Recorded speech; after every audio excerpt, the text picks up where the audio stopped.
It's interesting because the point situation looks so much better for them now. They look a little bit closer towards safety. They finally go away from home. They end a run of 20, I think it's 20 matches without a win in the Premier League, stretching back to the season before last. Of course, they capitulated after the restart, didn't they? And then they get that win away from home against a team they went up with last season. It was a real statement victory. You could see everybody in the supporters in the away section as well. They're absolutely overjoyed.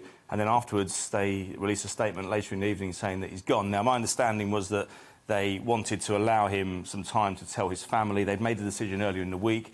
He's been there 4.5 years. He's got 2 promotions. They did spend money this time, but yet the problems remain, Rhiannon. They haven't won a game. They've won 2. They've had 2 points out of 10 matches. They're very, very easy to play against. The players they brought in were not cheap, but they're not Premier League ready. How long do you wait before they get Premier League ready? Do you wait until February, until March? Do they take another relegation on their CV? Do they go down and rebuild again? Did they really have to sell Emi Buendia in the summer? £40 million for him. I thought the whole thing about going up to the Premier League and coming back down is that you get the solidarity payments, you get the parachute money, you can improve your infrastructure, you can improve your team. Do you then just do that to lose your best player? They look bereft without him. They sell him to Aston Villa, who are going to be a rival around them this season.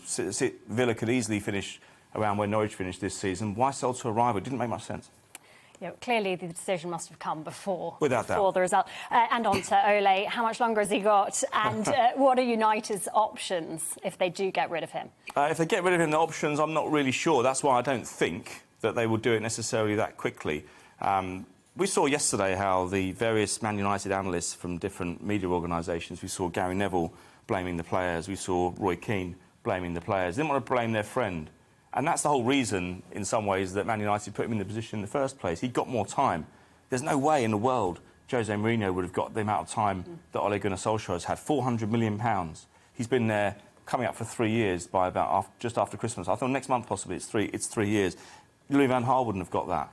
David Moyes certainly wouldn't have got that. David Moyes got 8 months. And look how spoilt they were in the days of Sir Alex Ferguson. They soon realised when he left just what they'd had for all those years and what some supporters had even taken for granted. So in terms of options, they're going to have to think quite quickly because I think now is, as we saw with Norwich yesterday, a lot of clubs like to do this around about the time of the international break because it gives them a couple of weeks. They also look at the fixtures to see, right, we've got winnable games coming up. You look at Eddie Howe, who we talked about, we're going to talk about in a minute. They waited until he had home games coming up against Norwich, Brentford and Burnley. Winnable fixtures that might put them in contention for staying up. That's what it matters with these clubs these days, more so even than compensation.